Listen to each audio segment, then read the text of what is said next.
Sir मैं विद्याभूषण कुमार और आप देख रहे हैं खबर एक्सप्रेस।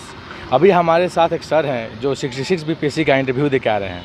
आइए हम उनसे बात करेंगे कि उनका इंटरव्यू कैसा रहा और किस तरह के प्रश्न पूछे गए और इन्होंने अंदर के प्रेशर को कैसे हैंडल किया। नमस्कार सर, स्वागत है हमारे यूट्यूब चैनल खबर एक्सप्रेस में। सर आपका नाम क्या हुआ? मेरा नाम उदयकांत हुआ। और सर सबसे पहले आपको कंग्रेचुलेसन आपके इंटरव्यू। Thank you. और सर आपका बोर्ड कौन सा था सर? बोर्ड शायद शोभेंद्र चौधरी का बोर्ड था। या कितने मेंबर थे सर अंदर? अंदर में 3 मेंबर, एक चेयरमैन था बोर्ड के। हाँ। और सर आपकी मतलब हिंदी मीडियम क्या थी आपकी? हिंदी मीडियम थी। हिंदी मीडियम। और सर आपका एजुकेशन बैकग्राउंड? एजुकेशन बैकग्राउंड मैंने ग्रेजुएशन किया था तिलका मांझी भागलपुर यूनिवर्सिटी से, और जिसमें हिस्ट्री मेरा था सब्जेक्ट ऑनर्स का, और फिर मेरा ऑप्शनल भी हिस्ट्री ही था। हाँ सर, जब जैसे ही आपने अंदर प्रवेश किया होगा तो बोर्ड मेंबर का सबसे पहला प्रश्न आपसे क्या पूछा गया सर? पहला था कि मास्क में लगा के गया था जी। कि आप मास्क खोल करके रख सकते हैं, आराम से बैठिए। तो मैं मास्क खोला, इसके बाद बोले कि आप बैठ जाइए प्लीज़। तो फिर मैं बैठा, इसके बाद थैंक यू बोला। इसके बाद पूछा कि आपने ग्रेजुएशन कहाँ से किया है जी। कॉलेजेस के बारे में पूछ रहा था, तो मैंने कॉलेज का अपना नाम बताया। इसके बाद फिर उस कॉलेज जिस डिस्ट्रिक्ट में था उस डिस्ट्रिक्ट के बारे में पूछा कि बताइए इसके बारे में कुछ विशेषता बताएं। तो फिर मैंने बताया, तो उसमें से कुछ जो हेल्प किए कि इनके बारे में ये पर्सनालिटी है आपको, तो आप उस डिस्ट्रिक्ट को घूमे हैं कि नहीं? तो बोला कि सर मुझे मौका नहीं मिला है घूमने का, मैं घूमूंगा, अवश्य घूमूंगा। तो बोला कि घूमना चाहिए था। तो फिर इसके बाद फिर वहाँ से निकलने के बाद फिर मेरा हिस्ट्री ऑप्शनल था। तो देखिए जितना भी तैयारी करके जाओ वहाँ इस बार जो है ना, मतलब प्रेजेंस ऑफ माइंड बहुत ज़्यादा मायने रख रहा है। मेरा पहला ही प्रश्न था कि आपका पोस्ट प्रेफरेंस क्या है। हाँ, तो फिर मैंने बताया कि सर मेरा डीएसपी है और फिर मेरा जिला समादेष्ट है। बोला अच्छा वर्दी वाला है? हाँ यस सर। इसके बाद पूछा कि अच्छा आप डीएसपी बनोगे तो फिर बताओ कि डीएसपी बनने के बाद कुछ इंग्लिश में एक उन्होंने स्टेटमेंट दिया था कि इसका मतलब क्या होता है। उसका हिंदी ये था कि कोई भी मुजरिम मतलब तब तक दोषी नहीं होता है जब तक कि मतलब न्यायालय द्वारा दोषी नहीं करा दिया जाता है। इसके बाद सीआरपीसी के बारे में पूछा। इसके बाद फिर आपका आईपीसी के बारे में पूछा। अच्छा, हिस्ट्री से क्या क्वेश्चन पूछा? हिस्ट्री से पूछा मात्र एक क्वेश्चन था कि बीडी सावरकर अभी काफ़ी चर्चा में है, और हाल फिलहाल एक पुस्तक आया है बीडी सावरकर के बारे में, तो कौन सा पुस्तक है और आपने पढ़ा है? बोले कि सॉरी सर मैंने पढ़ा भी नहीं है, मुझे याद भी नहीं है। इसके बाद पूछा कि गांधी जी यदि जीवित होते तो क्या भारत हिंदू राष्ट्र बन सकता था क्या? इस तरह के प्रश्न पूछे गए आपसे? अच्छा, काउंटर क्वेश्चन भी हुआ है क्या सर? नहीं नहीं, काउंटर क्वेश्चन एकदम नॉर्मली वे में हुआ है, क्योंकि ओपिनियन बेस्ड क्वेश्चन था और बड़ा कोऑपरेटिव था। तो बोले कि सर बिल्कुल नहीं, मैं इस बात से सहमत नहीं हूँ कि गांधी जी यदि जीवित होते तो भारत हिंदू राष्ट्र बनते, क्योंकि गांधी जी सभी धर्मों का सम्मान करते थे, सभी धर्मों के बारे में। इसके बाद धर्मनिरपेक्षता के बारे में ही था क्वेश्चन, बस जो अभी मामला चल रहा है उसी के आधार पर। सर आपके हॉबी से भी कुछ प्रश्न थे? हॉबी से तो फिर क्या प्रश्न थे सर? हाँ, बड़ा अच्छा प्रश्न था कि आपका हॉबी क्या है? तो मैंने बताया कि मेरा हॉबी क्रिकेट खेलना है। तो बोला कि अच्छा बताइए, ऐसा आपका इतिहास है, ऑप्शनल पेपर आपने इतिहास को पढ़ा भी है, तो बताया कि ऐसा कोई राइटर जिसने कि क्रिकेट के बारे में भी लिखा है और हिस्ट्री भी लिखता है? बोले कि सर रामचंद्र गुहा है। तो फिर बोला कि अच्छा आपने इसका इतिहास को पढ़ा है? बोले कि नहीं सॉरी सर मैं नहीं पढ़ा।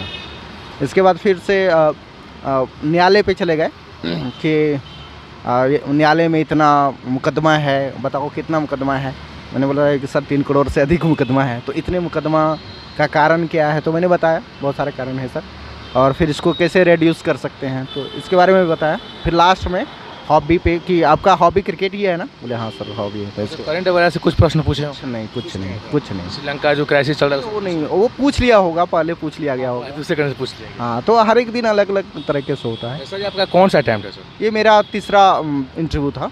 हाँ, तीसरा इंटरव्यू। सर आपका पढ़ाई का सोर्सेस क्या था सर, कि जो भी बीपीएससी का तैयारी करने वाले हैं उनके लिए अच्छा मैसेज रहेगा, और थोड़ा आप अपने तैयारी के बारे में थोड़ा बताइए और आपकी स्ट्रेटजी क्या रही? जी देखिए पीटी के लिए सबसे पहले बहुत ज़्यादा मार्केट में किताबें हैं, लेकिन मैं प्रेफर करना चाहूँगा जो मैंने किया था, एक बार एनसीईआरटी संभव हो सके तो ज़रूर पढ़ें, और जब एग्ज़ाम नज़दीक हो तो घटना चक्र वगैरह का जो आता है प्रैक्टिस सेट उसको ज़रूर आप फॉलो करें।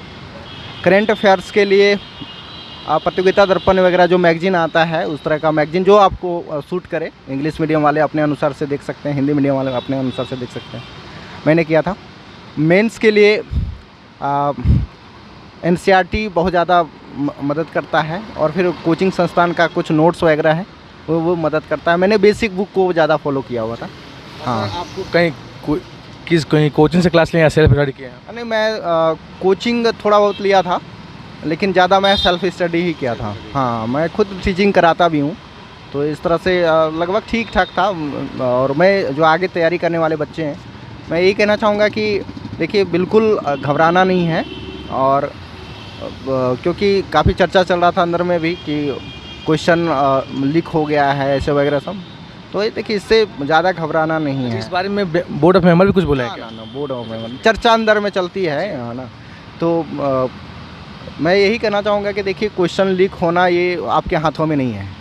देखिए आपके हाथों में ये है कि मेहनत करें, और यदि क्वेश्चन लीक होते हैं तो अयोग्य ही स्टूडेंट आएंगे, और फिर आप उसके साथ आसानी से compete कर जाओगे मेंस लिखने में। मेंस में चाहे आप 1 महीना पहले ही आपको सारा क्वेश्चन दे दें, तो भी आप वहाँ पे उस तरह से नहीं कर पाओगे परफॉर्मेंस, क्योंकि सब इतना आपका ऑप्शनल पेपर है, और सारे ऑप्शनल का तैयारी करके जाना है, फिर जीएस करना है, इसके बाद फिर रिजल्ट होगा। तो आपको बहुत ज़्यादा आसानी हो जाएगी ऐसे स्टूडेंट के साथ compete करना। लास्ट फाइनल रिजल्ट हो जाएगा। मैं कहना चाहता हूँ कि जितने भी स्टूडेंट हैं पीटी पे ज़्यादा फोकस करें। जैसे ही पीटी आपका होगा, यदि क्वेश्चन लीकेज भी होता है और इस तरह की कुछ चीज़ें होती है, हालांकि आयोग सक्षम है इस तरह से कदम उठाने के लिए, तुरंत देखिए त्वरित कार्रवाई की गई, और हाँ कैंसिल भी किया गया। और यदि आप पीटी क्वालिफाई करते हैं तो निश्चित है कि ऐसे लोग यदि क्वेश्चन लीक करके आए हुए हैं तो मेंस में आपके साथ वो टिक नहीं पाएगा। ईमानदारी से आप तैयारी करें, आपकी सफलता सुनिश्चित होगी। इतना ही मैं कहना चाहूँगा। सर आपका टोटल इंटरव्यू कितने टाइम तक चला सर? बस 15 मिनट के आसपास चला होगा। हाँ, 15। सर एक और प्रश्न मैं आपसे पूछना चाहूँगा कि आपने बोर्ड ऑफ मेंबर के कितने % के सवालों का जवाब दिया और कितने % का नहीं दिया? मैक्सिमम जवाब दिया था, 4-5 क्वेश्चन सॉरी भी बोला था, क्योंकि वो हाइपोथेटिकल क्वेश्चन था और मेरे से पूछा गया था कि ये बुक पढ़ा है आपने, यहाँ पे घूमा है आपने, यहाँ पे गया था आपने, तो नहीं गया था। तो झूठ नहीं बोलना है, क्योंकि मैं बोर्ड मेंबर का मन को टटोल रहा था। एक क्वेश्चन मैंने बताया था लछवाड़ महावीर मंदिर के बारे में, तो बोला कि आप गए हो, तो बोले कि सॉरी सर मैं नहीं गया। और क्योंकि वो आपस में वो चर्चा करने लगे कि ये वाला बिल्डिंग अभी बन के तैयार हो गया, ये वाला बिल्डिंग, अपने आपस में ही चर्चा कर रहे थे। और यदि मैं झूठ बोल देता कि वहाँ पे गया, तो इतना उसको लोकेशन पता है वहाँ के गए हुए हैं। इंटरव्यू में झूठ नहीं बोलना है, जो आए उसका जवाब दीजिए, नहीं तो इसको स्किप करके आगे निकल जाइए। सॉरी बोलिए, झूठ नहीं बोलना है, क्योंकि बोर्ड मेंबर आप बहुत ज़्यादा अनुभवी होते हैं। और मैक्सिमम देखिए शुभेंद्र चौधरी सर और उनके साथ जितने भी हैं वो IAS लोग हैं, और इतने अनुभव है नौकरी का कि आप झूठ बोलेंगे आपको फंसा लेंगे। इसलिए सर जिसका इंटरव्यू अभी बाकी है उनके लिए आप एक शब्दों में मतलब क्या कहना चाहेंगे? देखिए मैं ये कहना चाहूँगा कि आप बिल्कुल घबराएं नहीं। बोर्ड काफ़ी कोऑपरेटिव है, और जितना आपका बेसिक जो तैयारी हुआ है वही आपको काम देने वाला है, क्योंकि पर्सनालिटी का विकास आप 1-2 दिन में 5 दिन में नहीं कर सकते हैं। वो आपका हैबिट का पार्ट होता है। आप पढ़ते रहें और आपका इंटरव्यू बेहतर जाएगा, मैं उम्मीद करता हूँ। बिल्कुल घबराएं नहीं, कंफर्टेबल हो के एकदम बिल्कुल किसी भी सिचुएशन में आपको घबराना नहीं है, तनाव में नहीं आना है।